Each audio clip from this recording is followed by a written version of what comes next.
আসসালামু আলাইকুম ভিউয়ার্স। আজকে আমি 4 টন একটা এসির আউটডোর ইউনিটের লিক সমস্যার সমাধান করব।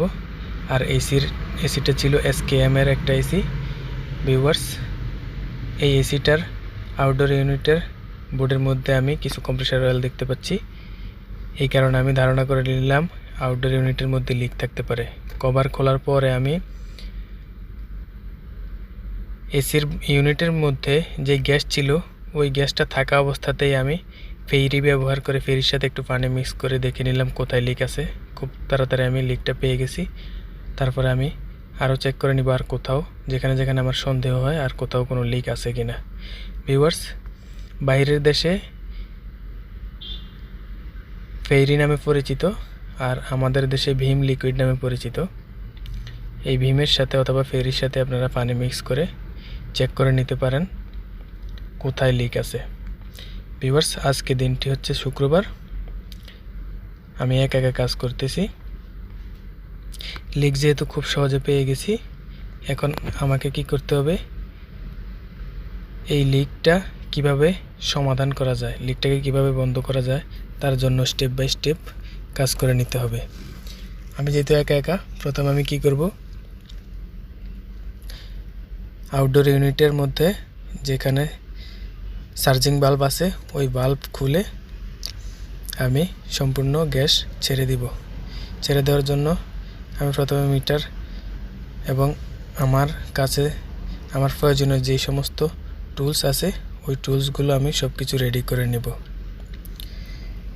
ভিউয়ার্স, বৈষম্য বিরোধী ছাত্র আন্দোলন শুরু হওয়ার পরে শুধু আমি না, যেই প্রবাসীর ভিতরে দেশপ্রেম আছে ওই প্রবাসীরা, আমার মনে হয় যে প্রবাসীর ভিতরে দেশপ্রেম আছে ওই প্রবাসীরা স্বাভাবিকভাবে কাজকর্ম করতে পারে নাই, আমিও পারি নাই।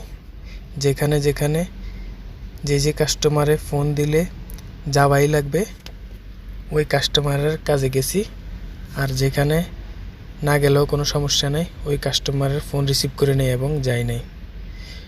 15-16 বছরে আমরা কি দেখেছি, একটা ফ্যাসিস্ট সরকার।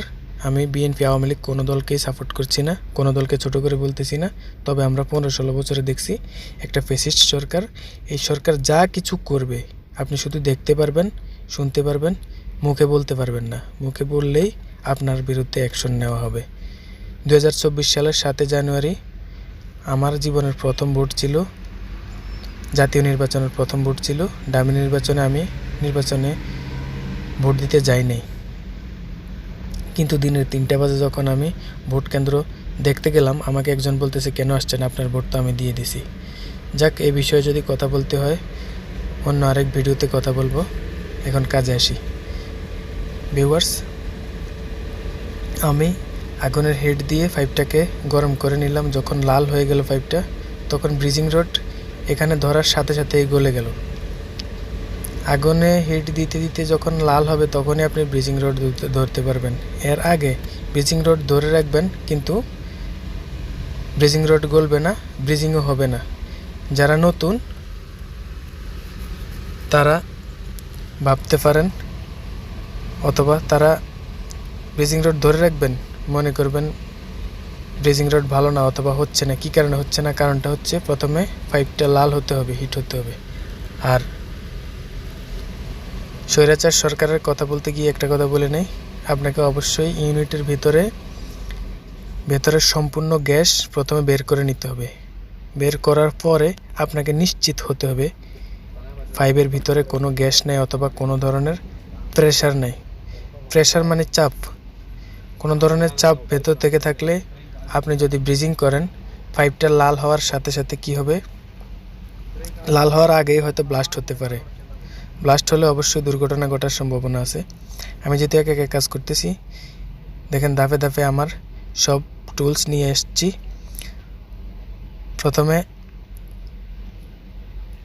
গ্যাস ছাড়ার পরে, ব্রিজিং করার পরে এবার আমি কম্প্রেসার দিয়ে ইউনিটের মধ্যে হাওয়া প্রবেশ করাবো। হাওয়ার প্রেশার রাখবো আমি বেশি না, 150 রাখি। 150 PSI রাখলেই আমি যেখানে আগে লিক ছিল সেখানে ফেরির পানি দিয়ে চেক করে নিব 150 PSI দিয়ে কোনো লিক আছে কিনা। যেহেতু R22 নাম্বার গ্যাসের এসি, এই এসিটার মধ্যে R22 নাম্বার গ্যাস চার্জ করা ছিল। R22-র নর্মাল প্রেশার থাকে 150 PSI গ্যাস, 150 PSI হাওয়া প্রবেশ করার পরে যদি দেখি যে কোনো লিক নাই, কোনো বাতাস বের হচ্ছে না, তাহলে আমি ধরে নেব ব্রিজিং বরাবর হয়ে গেছে।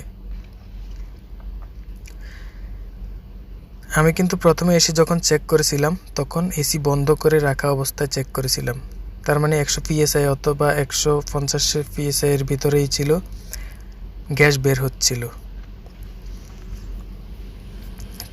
এখন আমি 150 PSI হাওয়া দিয়ে আমি চেক করে নিব হাওয়া বের হচ্ছে কিনা। ভিউয়ার্স, আমি একা কাজ করতেছি।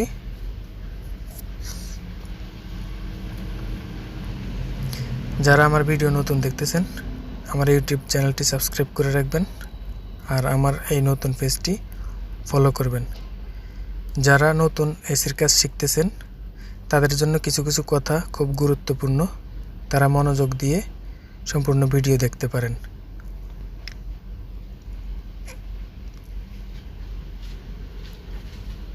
ভিউয়ার্স, 150 PSI দেওয়ার পরে এবার আমি চেক করে নিলাম কোথাও কোনো লিক আছে কি না, এবং আমার গ্যাসের যে মিটারটা আছে মিটারের মধ্যেও দেখে নিব মিটার থেকে হাওয়ার প্রেশার কমে কিনা।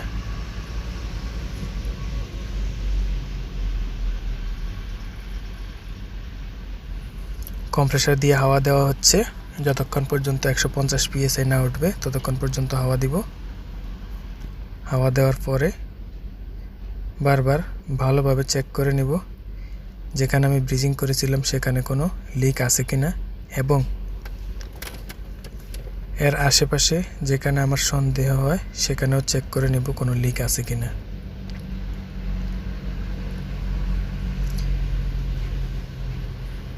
ভিউয়ার্স, আমি কোনো লিক পাই নাই। এবার আমি কি করব, সম্পূর্ণ ইউনিটের ভিতরে যত হাওয়া আছে তত হাওয়া বের করে নিব আলাদা একটা কম্প্রেসার দিয়ে। ভিউয়ার্স, যে বিল্ডিংয়ে কাজ করতেছি এই বিল্ডিংয়ের থেকে আশেপাশের ভিডিও দেখেন। এই যে এখানে দেখতেছেন কুয়েতের অয়েল ফ্যাক্টরি, এখান থেকেই তেল তোলা হয়। তারা এখান থেকেই তেল উঠায় এবং তেলটাকে রিপেয়ার করে বিভিন্ন দেশের মধ্যে এখান থেকেই এক্সপোর্ট করে, সমুদ্র পথে এক্সপোর্ট করে। তার পাশেই আমি যে বিল্ডিংয়ে কাজ করতেছি এই বিল্ডিং থেকে দেখা যায় শুক্রবার যেহেতু খেলার মাঠের মধ্যে মানুষ খেলতেছে। ভিউয়ার্স, আমার ভ্যাকুয়াম করা শেষ এবং আমি আউটডোর ইউনিটটা স্টার্ট করে গ্যাস চার্জ করতেছি। গ্যাস চার্জ করার সময় আমি খুব সকাল এসেছি আজকে যেহেতু শুক্রবার। গ্যাস চার্জ করার সময় গ্যাসের যেই সিলিন্ডারটা আছে গ্যাস সিলিন্ডারটাকে আমি এসিটার সামনে রাখছি, যেহেতু এখন সকাল আবহাওয়া তত গরম না। এসির সামনে রাখলে কি হবে,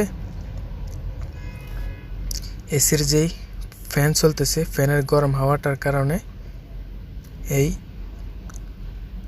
গ্যাস সিলিন্ডারের গ্যাসটা একটু গরম থাকবে।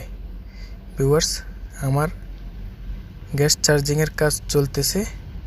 গ্যাস চার্জিং করার সময় অপেক্ষা করব কতক্ষণ পর্যন্ত সাকশন প্রেসারের মধ্যে 60 থেকে 70-র ভিতরে চলে আসে। যেহেতু R22 নাম্বার গ্যাস, আমি 60 থেকে 70-র ভিতরে সাকশন পাইপের রানিং প্রেসার রাখব।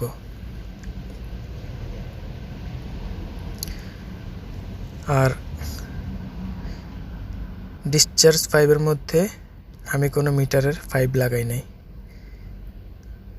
না লাগানোর কারণ হচ্ছে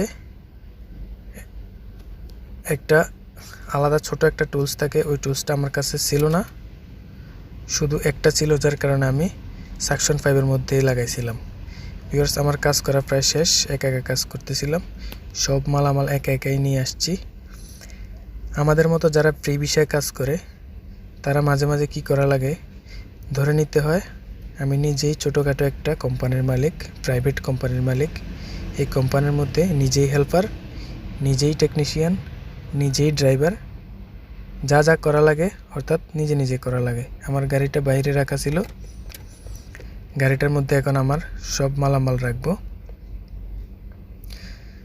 গাড়ির ভেতরে দেখেন আর কিছু নেই, শুধু আমার এসি রিপেয়ারের যত টুলস আছে ওই টুলসগুলো রাখছি।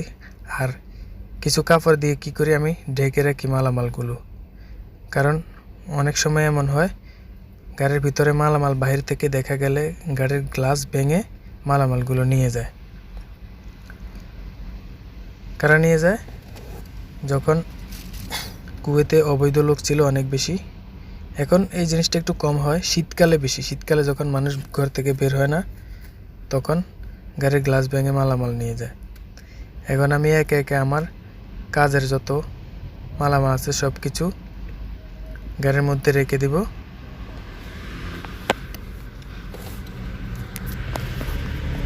এই যে এক্সটেনশন ওয়্যারটা, এই ওয়্যারটাও রেখে দিলাম। ভিউয়ার্স, আমার ভিডিওটা খুব লম্বা হয়ে গেছে, ভবিষ্যতে ছোট ভিডিও বানানোর চেষ্টা করবো ইনশাল্লাহ। প্রত্যেকটা ব্যাগের মধ্যে, এই যে এই ব্যাগটার মধ্যে গ্যাস চেক করার মিটার থাকে এবং ছোটোখাটো আরও বিভিন্ন ধরনের টুলস থাকে। এই যে কালো ব্যাগটা, এটার মধ্যেও টুলস আছে প্রচুর পরিমাণে। আমাকে অবশ্যই লোহার টুলবক্স কিনতে হবে, কারণ এই কালো ব্যাগটা আমি 4 দিনের দিয়ে কিনছি। 1 দিনের যদি প্রায় 400 টাকার মতো হয়, তাহলে 4 দিনের কত হয় বাংলা টাকায়? 1600 টাকা। 1600 টাকা নিয়ে সমস্যা নেই, কিন্তু 1 সপ্তাহের ভিতরে আমার এই ব্যাগটা খারাপ হয়ে যায়, যেহেতু ব্যাগের ভিতরে সব লোহার টুলস এবং ভারী ভারী টুলস। ব্যাগের তুলনায় ভারী, এত ভারী টুলস না, কিন্তু ব্যাগের তুলনায় ভারী। 1 সপ্তাহের ভিতরে আমার এই ব্যাগটা ছিঁড়ে যায়। আমি অবশ্যই লোহার, এই ব্যাগটা খারাপ হওয়ার পরে অবশ্যই লোহার টুলবক্স কিনব। ভিউয়ার্স, আমার কাজের মালামালগুলো সব কিছু রেখে দিচ্ছি। গ্যাসের বোতলটা এখানে রেখে দিলাম।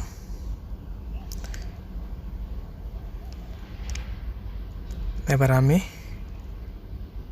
কাজ করার জন্য যে কম্প্রেসারটা ব্যবহার করি ওই কম্প্রেসারটাকেও তার বিপরীত সাইডে রেখে দেব। ভিউয়ার্স, আমার আজকের ভিডিও ছিল এই পর্যন্ত। নতুন ভিডিও আসবে ইনশাল্লাহ। ভালো লাগলে চ্যানেলটি ফলো করবেন, ইউটিউব চ্যানেলটি সাবস্ক্রাইব করবেন।